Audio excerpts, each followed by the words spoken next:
Yo, what's up, everybody? It is Monday, November 20th, Thanksgiving week. Folks, I'm back in the mindset right now of I don't know if I want to continue doing this channel anymore, these videos.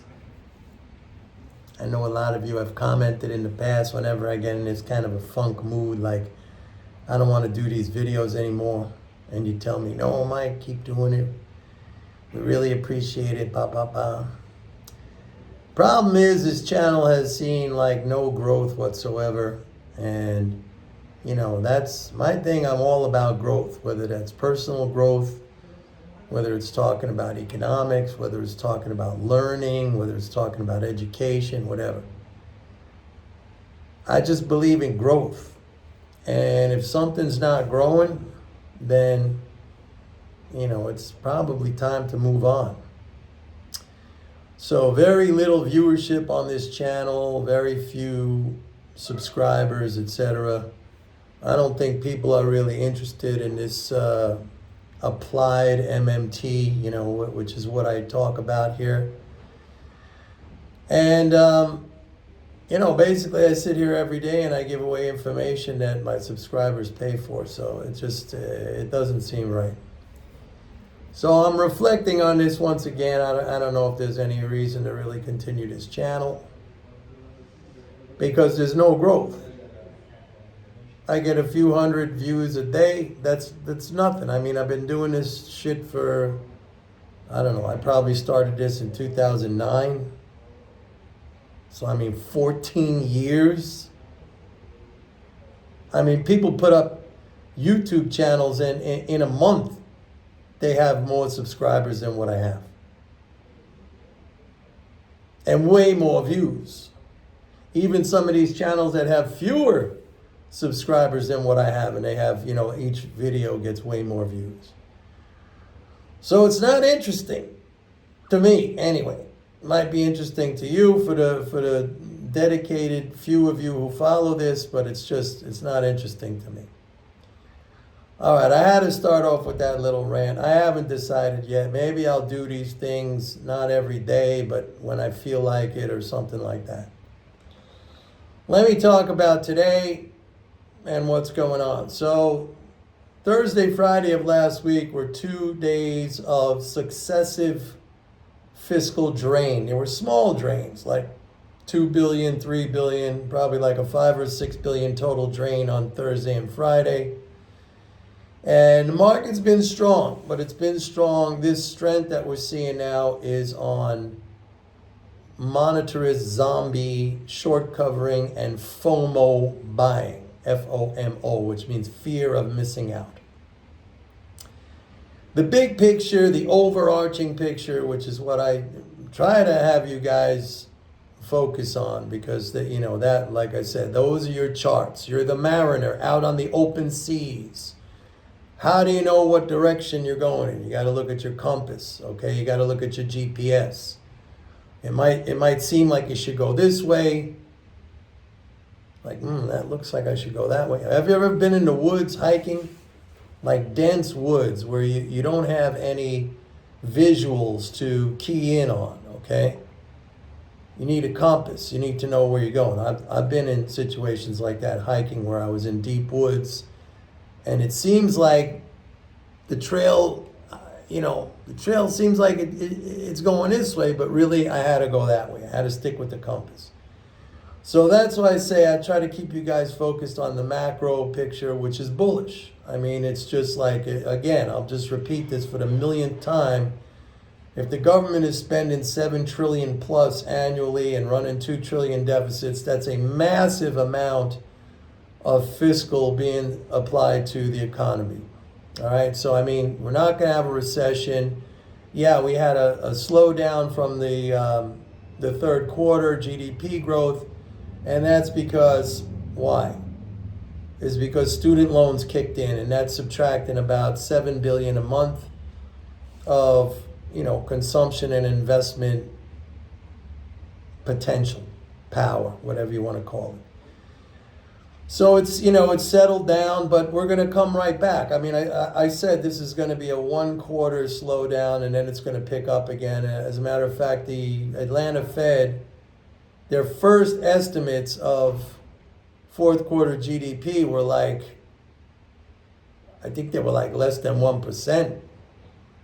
And now they're up to like 2.2, 2.3%. So they're already revising it a little bit stronger than what their first original estimates were. And this is exactly what I've been telling you guys. Okay? So stick to the macro.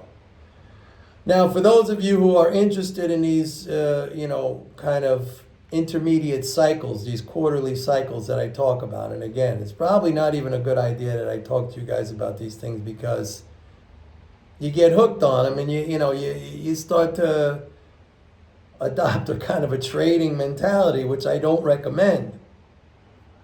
You're not going to build wealth that way. I know a lot of you like it because it's action, and you like action. You want to have action. You want to do something every day. You want to buy, you want to sell, you want to buy, you want to sell. Action. It's not good, and I shouldn't even be doing this, but one of the reasons I am doing it is to try to show you the correlation between these flows and what happens, with the economy and the market on a short-term basis. But again, I probably shouldn't even be doing this, just like I shouldn't even be doing this channel. So we had two days of, modest little drain, Thursday and Friday, 2.2, 3.3. It was 5.5, let's call it a 6 billion drain. The market's been shooting up. So when that happens in the short term, I call it a more speculative market. In other words, people are just gambling. People are jumping in on emotion. And it's not going to hold up. Like I always advise to be excited. Like what's coming up is Thanksgiving week. So we're going to have, this is a good analogy. I mean, it's perfect timing too. This is Thanksgiving week. So what happens on Thanksgiving week?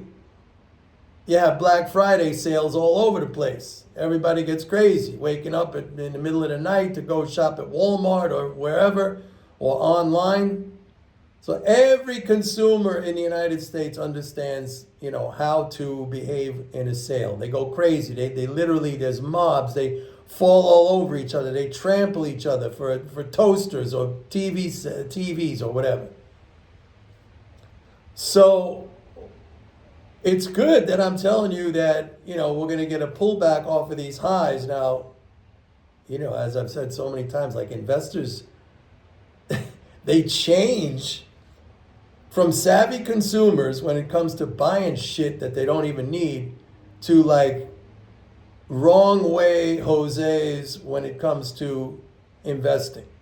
They're going to panic. They're going to sell. I mean, how many times in the past, just in the past this year, have I told you on these down moves, they're freaking out. They're losing their minds. You got to buy it. They came up. They had every fucking explanation in the world. Remember recently now, what's it been? It's like, oh my God, Treasury has to sell $750 billion of securities in the fourth quarter. It never happened before. How are they going to do that? Look at it. They already sold 1.35 trillion of securities since the 1st of November. And I mean, rates are down. Everything went smooth. Today, as a matter of fact, some of the headlines were saying that this rally today was because of a stellar 20-year auction. Last week, it was like, oh my God, the 30-year failed. The 30-year was horrible. It was the worst. I said, folks, the money to buy treasuries comes from government spending itself. The government must spend first before anybody can buy a treasury. That's just how it works. So there's never a question. But anyway, I try to get you guys to adjust your thinking, to reframe. This is very important. You got to listen to this. I try to get you to reframe the way you see market behavior, like especially when it goes down. Like when it goes down, you should be as excited as these people who trample all over themselves on Black Friday, to go shopping. As excited. Because that's literally stocks on sale, and good stocks. Like sometimes people ask me, like, what do you think about this stock, or what do you think about that stock? I look it up, I'm like, they're losing money. Why do you want to buy a company? Why do you want to give your hard-earned money to a company that's losing money? Now, sure, that you might make money. It might turn around. I mean, if you really know the management, if you know what their course of action is going to be, if you know what their strategy is going to be to pull out. But why do you want to take a gamble like that when it's so much easier to buy, companies that are leaders in their industry, major firms, and then you just wait patiently for investors to freak out and sell the stock down, and then you buy it. That's what I did with Apple recently. I talked about that. I'm buying it at 167 and it's at 191. That's what I did with Microsoft, made a new all-time high. Like, why mess around with companies that are losing money? Well, are you going to give your business to somebody who's losing money? I mean, you might if you really know that person and you believe in the turnaround strategy. But I just find it much easier to wait around patiently. The big names: Apple, Microsoft, Google. Big oil companies, the banks, J.P. Morgan. The list goes on and on. I mean, it's no secret. Even some of these defense names that it's so obvious that money's being fed to them, through the defense sector. Some of them are still very attractive. Home builders, so attractive, on a valuation basis. I have a video course called MMT and Value Stock Selection. It's on my website. $99. You might want to check it out because it's very easy to pick stocks. It's very easy to value stocks, and then you just wait and you apply the MMT knowledge and this understanding of what are basic conditions. And basically I give you that on these videos, or if you subscribe to my thing, that's a much more in-depth coverage of that stuff. But you just wait around until it's basically handed to you. People can't control themselves. That's the problem. They can't control their emotions. They see something going up. That's another thing I sent out today to my people, is that I said, when the market's going up, it seems like it's never going to stop going up. And when the market's going down, it seems like it's never going to stop going down. But neither of those things are true. And that's all in people's minds. It's in their heads. So what you got to do is just stay calm. Let it do what it's going to do. It squiggles around. If you know the overarching macro picture, which is what I talk about and what I try to get you focused on all the time, you know what you need to be doing. And you just wait for the right opportunity, the right setup. When it goes down, if the macro picture is bullish, you're a buyer.